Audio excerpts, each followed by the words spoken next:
Estamos de vuelta en CNN Chile Radio. Esta mañana nos acompaña la alcaldesa de San Miguel, Carol Baum. ¿Cómo está, alcaldesa? Bienvenida. Muy bien, muchas gracias por la invitación. Buenos días, Carol. Gracias por estar con nosotros. Vamos a hablar, por supuesto, de política y de varios temas de contingencia, pero partamos con lo que ha ocurrido en la comuna a propósito de esta suerte de plebiscito, ¿no? En la comuna, con los vecinos que se inclinaron por modificar el nombre de la avenida Salvador Allende para restituirla por el nombre anterior, Salesianos. Cuéntenos primero sobre el proceso, cuántas personas participaron, de los resultados, por supuesto, donde una mayoría bien clara. Mira, la verdad es que esto es algo que nació de la ciudadanía, absolutamente. Yo, cuando empecé a hacer campaña, se me acercaba mucha gente, oiga, se nos cambió el nombre, no nos gusta. Y la verdad es que yo siempre consideré que volver a cambiar el nombre podía ser una incomodidad para quienes viven ahí, ¿cierto? Dije, les acaban de cambiar el nombre, evidentemente a mí no me gusta el nombre de Salvador Allende, pero independiente de eso dije, a raíz de los requerimientos ciudadanos dijimos, vamos a consultar, pero vamos a consultar a la gente que se vio afectada por el cambio. ¿Ya? No a toda la comuna. No a toda la comuna. ¿Por qué? Porque efectivamente si a alguien le cambian el nombre hace 2 años y volver a cambiarlo puede ser una incomodidad. Entonces dijimos, vamos a hacer una consulta a la gente que vive ahí. Entonces se hizo una consulta ciudadana que consideró, bueno, más de 700 casos, que es representativo, tiene un margen de error de un 3%. La verdad es que yo estoy convencida que si hubiéramos seguido aumentando el número de consultados por tiempo y por capacidad, porque también son muchos edificios, etcétera, no se hizo más, pero cada vez que aumentaba la muestra, el resultado se iba manteniendo, así que yo tengo la convicción. Una consulta, una votación, digamos. claro, en que se entrega un formulario a las personas que viven ahí y que tiene 5 preguntas. Online. No, presencial. Presencial, perfecto. Sí, presencial. Entonces es una consulta y la verdad es que, miren, cualquiera que va, y los medios que han ido también lo han podido comprobar, y se paran en una esquina y le preguntan a la gente que vive ahí, la verdad es que es muy mayoritario el sentimiento de cambiar a Salesiano, no por un tema político, es por un tema como de memoria barrial. Eso es lo que le iba a preguntar, alcaldesa, porque da la impresión de que esto no tiene que ver con la figura de Salvador Allende, sino con la pérdida de una cuestión tradicional, que es el nombre de la avenida Salesianos, que es tan importante en la comuna de San Miguel, y lo enojoso que resulta para todo tipo de cuestiones prácticas, o sea, desde la correspondencia, en fin.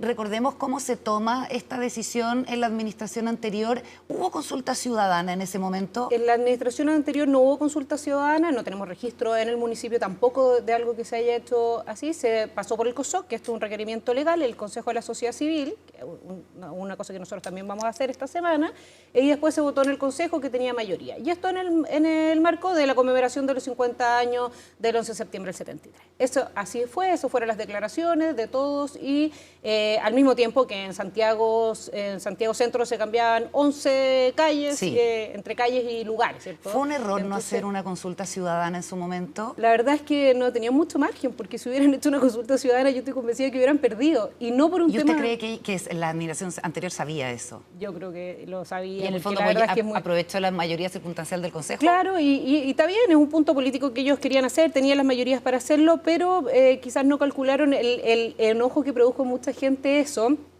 ¿Por qué?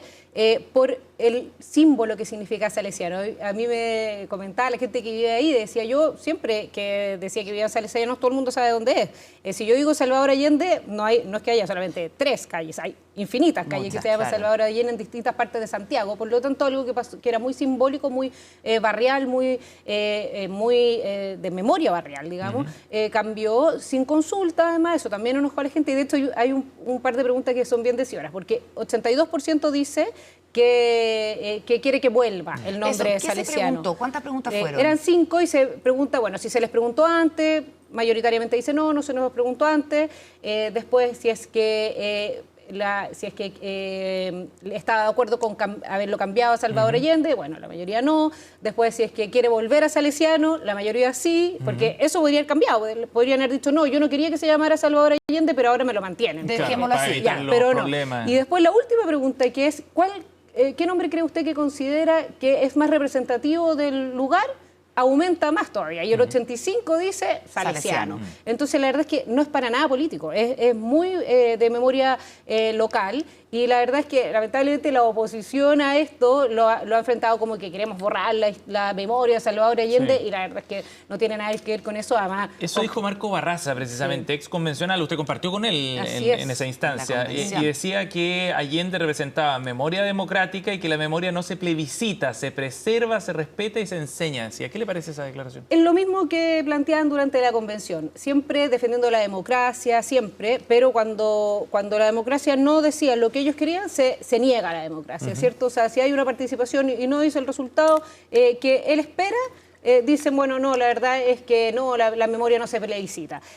Así como cuando gana el rechazo y dicen, no, es que vamos adelantados los pueblos, o la gente no lo entendió, o los medios de comunicación estaban comprados. O sea, todo ese tipo de excusas escuchamos post plebiscito del 62% del rechazo. Bueno, aquí pasa lo mismo. La verdad es que la consulta ciudadana tiene sentido siempre que son temas que corresponde preguntarle a la ciudadanía. Si yo también podría haberlo hecho sin, si al final, si uno hace el cálculo de los votos y dice, tengo los votos, podría haber dicho, no, ¿sabes qué? Lo hacemos nomás. Los votos del Consejo. Claro, los votos del Consejo, lo hago nomás, no paso por ninguna instancia, pero la verdad es que esto, que es un tema que puede ser una incomodidad para la ciudadanía y que tiene que ver con la memoria barrial, había que preguntarlo, y por eso lo hicimos. Carol, ahora, la continuación de salesianos hacia Pedro Aguirre Cerda y hacia San Joaquín se llama Salvador Allende. Así es. En ambas comunas, que también se le cambió porque originalmente era salesiano, ¿cierto? Sí. Igual como que tenía sentido ponerle así.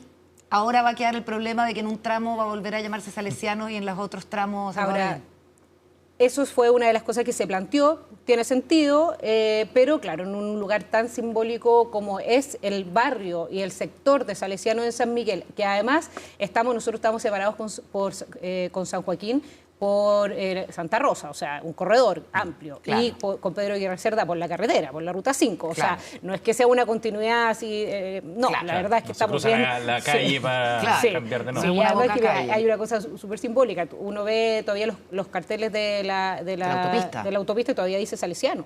Hacia San Miguel. Salida Salesiano. Salida Salesiano. Desde el sur al norte todavía salía Salesiano. Hacia del norte a sur no, porque Pedro Aguirre Cerda ya hace rato que se llama Salvador. Pregunta, alcaldesa. Estamos con la alcaldesa de San Miguel, Carol Baum. Algunos de los testimonios de los vecinos que escuché decían, bueno, cada 4 años van a estar jugando con el cambio de nombre por una cuestión política.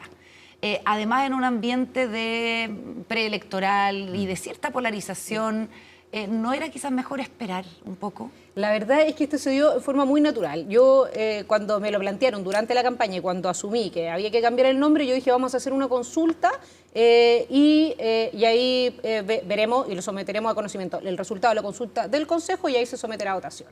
Y empezamos la consulta, no inmediatamente porque nos estábamos instalando, en marzo, y también se pidió en el Consejo Municipal. Se pidió una concejal, porque también se lo estaban solicitando a los vecinos que se hiciera esto. Se comenzó el proceso y se terminó en estos días, bueno, y se dio que se da junto con la coyuntura política, pero nosotros empezamos esto y anunciamos los cambios y todo antes de saber el resultado del plebiscito, o sea, perdón, de la primaria, antes de nada, o sea, la verdad es que fue una cosa que se dio... Partimos en marzo con la consulta, o sea, la verdad es que no sabíamos que... Y bueno, y además se extendió un poco más, ¿por qué? Porque queríamos tener mayor cantidad de casos y la llegada a los edificios, que hay muchos edificios en Salesiano, siempre es más compleja, por lo tanto se tuvo que requerir a los comités de administración, que se dejara entrar, etcétera, para poder hacerlo, y bueno, y eso, para poder tener un mayor universo, se atrasó un poco más, pero la verdad es que se dio esto de la que coincidiera con la coyuntura política. ¿Y ahora cómo se implementa esto?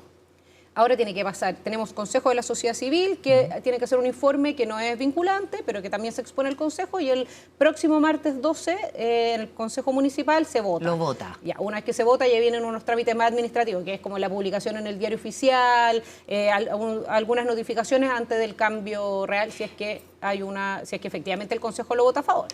Eso, ¿cómo está la correlación de fuerzas en el Consejo? Porque además del voto político, hay que tomar en consideración la consulta ciudadana, o sea, no tomarla en consideración por mucho que no sea obligatorio votar en ese sentido, como que no habla muy bien de los representantes. Esa es parte de las declaraciones que se hicieron ayer, que independiente del partido político o sector político al que se representa, sería bueno escuchar lo que se dice en la consulta ciudadana, pero más bien ayer escuché invalidaciones del proceso de consulta, más que realmente decir que iban a escuchar a la opinión de los vecinos. La verdad es que yo ya en política tengo harta experiencia, así que los votos uno no los cuenta hasta el día final, pero por la composición del Consejo debería, tenemos la convicción de que podría aprobarse.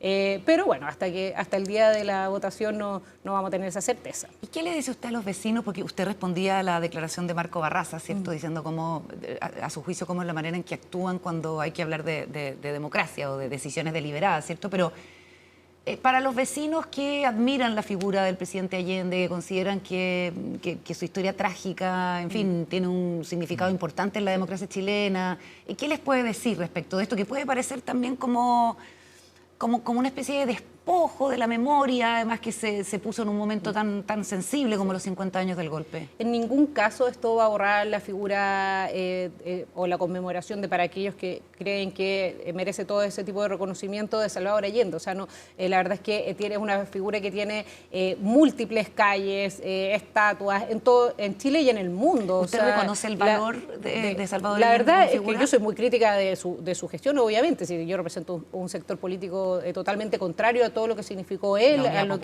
la unidad popular y bueno, y lo que hoy día también oposición absoluta a quienes hoy día reconocen su figura en forma permanente, como el Frente Amplio, el Partido Comunista, parte del Partido Socialista también, que lo reivindican permanentemente su periodo de gobierno. Yo soy muy crítica a eso, pero eso no significa... ¿Usted está de acuerdo aunque él haya sido derrocado? Yo, la verdad, ni siquiera había nacido en esa época, pero la verdad es que las circunstancias históricas de repente llevan a procesos que son muy lamentables para la historia y evaluar eso ya es parte de la pega de los historiadores. Pero yo le pregunto algo sencillo, digamos, algo sobre lo cual muchos dirigentes de la derecha tienen una posición, sino la mayoría, y los partidos también. Sí, la verdad es que el quiebre de la democracia producto del golpe Yo lamento militar. mucho el quiebre de la democracia de acuerdo a todas las circunstancias, pero bueno, ya no nos vamos a poner a hacer historia de todo lo que pasó en ese momento, pero habían múltiples declaraciones desde la Corte Suprema, desde el Congreso, desde todo diciendo que había un quiebre de la democracia muy lamentable antes del golpe. Y a propósito de eso, ¿se ha contemplado la posibilidad de realizar otro tipo de homenaje a Salvador Allende dentro de la comuna, por ejemplo? Ya que el objetivo no es ideológico, digamos. Sí. No es algo que se haya planteado. Y además cambiar el nombre de otra calle, por ejemplo, establecer una estatua, una plaza, no sé, algún tipo de homenaje de esa naturaleza. No es algo que se haya planteado. No es algo que se haya ¿Porque planteado. Salvador Allende tiene algún tipo de pertenencia con la comuna o con la zona? Que yo conozca, ya. No. Ya. Carol, sigamos hablando de política, ¿cierto? Porque todo es político finalmente, pero de política electoral. Usted estuvo en el grupo de los 11 voceros de la primera etapa de la campaña de Evelyn Matei, a quien usted apoya. Ese diseño ahora ha cambiado. Hay solo una vocería, que es la de Paula Daza. Y se incorpora Juan Sutil y Juan Antonio Coloma, el senador, en la jefatura de gabinete. ¿Qué le parecen estos cambios y cómo cree usted que puede, en poco tiempo, la exalcaldesa recuperar lo perdido? Mira, la verdad es que poco tiempo en política, la verdad es que son 100 días prácticamente, es harto tiempo. No sé cómo se van a dar las cosas de aquí al día de la elección, pero sí tengo la convicción de que la candidatura de Evelyn Matei representa muchas cosas que son muy positivas para el país. Yo creo que tiene la experiencia, capacidad, equipos y liderazgo necesario para poder hacer un muy buen gobierno, y por eso yo creo que es muy relevante que esta candidatura siga a pie firme, que avance y que siga demostrando con hechos, con propuestas concretas, cómo vamos a enfrentar, cómo siendo gobierno queremos enfrentar la delincuencia, el crimen organizado. ¿Y qué se ha hecho mal para que esté tercera en las encuestas, cuarta incluso en la academia? Yo diría que hay muchas circunstancias que llevan a esto. Evelyn Matei lleva una carrera muy larga, ¿cierto? Mucho tiempo arriba de la encuesta, y eso es difícil, políticamente es difícil de manejar. También hay una polarización de ideas hoy día, en el fondo de posturas, en el sentido de que hay posiciones contrapuestas, ¿cierto?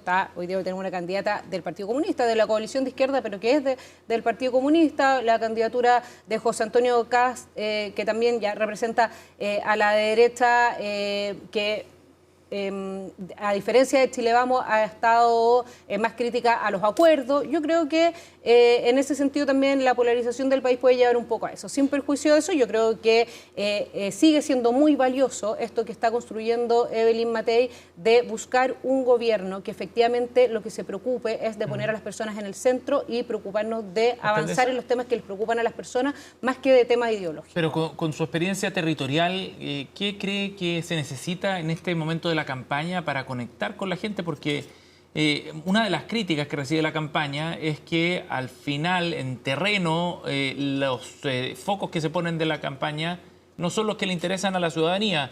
La discusión respecto al tono de la campaña de republicano, la discusión respecto a lo que ocurrió en 1973 con el golpe de Estado y su carta a Sebastián Edwards.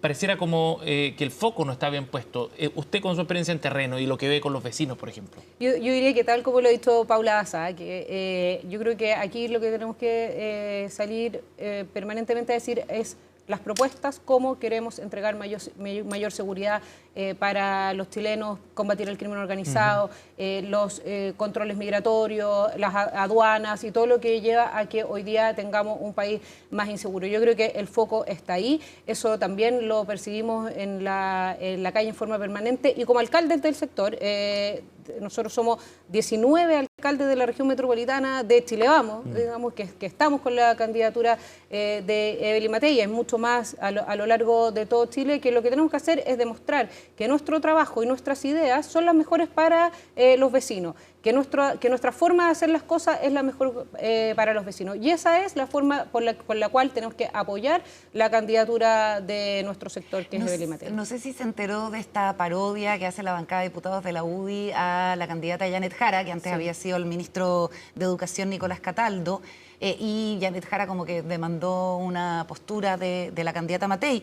Y lo que dice Evelyn Matei es que no le parece que esta parodia sea como ni insultante, ni incurra en mentiras, de alguna manera como que le baja el perfil y se acusa una contradicción desde el comando oficialista, dado que Matei estaba acusando campañas sucias la semana pasada. Yo soy bien partidaria de las campañas de propuesta, más de descalificación, y todo. Pero es bien distinto decir que una persona tiene Alzheimer, inventar cosas y hacer fake news, que decir que en forma simpática en un video, decir que una ministra del Trabajo creó 142 empleos en un año. O sea, hay un trecho grande entre una cosa y la otra, y me parece legítimo que desde la UDI, porque esto particularmente desde la UDI, se haga de distintas formas, se expresen las diferencias muy notorias y críticas que tenemos con la actual administración, cuya continuidad representa Janet Jara. No le parece grave, ¿no? La línea de lo que denunció no, para nada. Matei, creo que tiene, o sea, que es absolutamente, o sea, demasiado distinto mentir respecto a la realidad, o sea, a una enfermedad mental de una candidata, a decir que una ex ministra del Trabajo y candidata presidencial creó 142 empleos en un año. ¿Y usted diría que efectivamente hubo una campaña asquerosa con la llamada de Evelyn Matei en su contra de parte de republicanos? La verdad es que efectivamente hubo una campaña de desprestigio, no sé quién la lidera ni de dónde viene, yo no tengo esos antecedentes, pero a mí esa forma de hacer política no me gusta para nada. ¿Hay que apoyar a Casta en segunda vuelta si pasa Evelyn Matei? Sin duda. Sin duda. Alcaldesa Baun, estamos también en la contingencia de las licencias médicas. Ahora la Contraloría hizo un nuevo cruce y resulta que 13.000 funcionarios públicos estuvieron en el casino de juego mientras estaban con licencia. Y como 2.500 habían salido fuera del país, ¿o no? También. 2.500. Bueno, le quisiera preguntar cuál es la situación. 25.000 salieron del país. 25.000 salieron del país, pero claro, entre los que salieron del país y fueron al casino hay como un cruce, sí. Un cruce, como ya vamos a dar la cifra, me parece que son 2.500. ¿Cómo es la situación en el municipio de San Miguel? Hay muchos funcionarios de la educación y de la salud, que son dos áreas tan críticas, que están en esta situación de irregularidad, y San Bernardo es la primera comuna en remitir a la Contraloría sumarios por licencias médicas proponiendo derechamente destituciones. ¿Cómo lo ven ustedes? Bueno, nosotros estamos en ese proceso todavía, no podemos adelantar cuál va a ser la propuesta porque yo no soy el fiscal de los sumarios, ¿cierto? Correcto. Hay un fiscal trabajando en San Miguel. Sí, nosotros, bueno, uno es la corporación, nosotros no tenemos educación, nuestros colegios ya fueron pasados a los SLEP, por lo tanto eso corre por otra cuenta. En materia de salud está en la corporación y nosotros en tema municipal tenemos casos, todos están siendo investigados. ¿Cuántos casos? Hay alrededor de, lo que pasa es que habían ciertos cruces, pero 11 casos en total. Perfecto. ¿Ya? Y ¿De qué universo? ¿Cuánta gente trabaja? Es que 600 y 600 por corporación. Entonces, o sea, entre corporación 600 del municipio y 600 de la corporación. Sí. Ya. Entonces, no son una gran cantidad de casos. Obviamente son preocupantes. Nosotros desde que llegamos estábamos en la misma línea de Dorothy Pérez, coincidentemente, porque claro, estábamos levantando primero una gran cantidad de sumarios nosotros tuvimos que hacer por ausentismo, o sea, por licencias de más de 180 días, salud incompatible o irrecuperable, por ausentismo o llegadas o más de cierta cantidad de horas de atrasos también. Entonces, estábamos en eso porque es muy relevante, obviamente, para la ciudadanía, para los vecinos de San Miguel, que cuidemos los recursos y que los funcionarios que están ahí estén haciendo su trabajo, tengan las capacidades, la salud compatible y todo para poder hacer su trabajo. Así que en ese proceso teníamos alrededor de, no sé, 40 situaciones que se han ido evaluando, ya algunos casos ya han sido suspendidos, otros ya han sido notificados de que ya se han terminado los sumarios y en eso estamos. Y parte de eso también... ¿Usted pediría la destitución como el alcalde White? Tenemos que ver el resultado, porque en el fondo esto es debido proceso también, hay que escuchar cada una de las partes. Pueden haber casos en que se justifique, pero a mí sí me parece que esto es de la mayor gravedad. Son casos realmente de la mayor gravedad. ¿Por qué? Porque además, en el caso de que tú tienes una licencia médica y, por ejemplo, que tuvieras una urgencia real de que tienes que salir del país, bueno, en ese caso tú puedes hacer...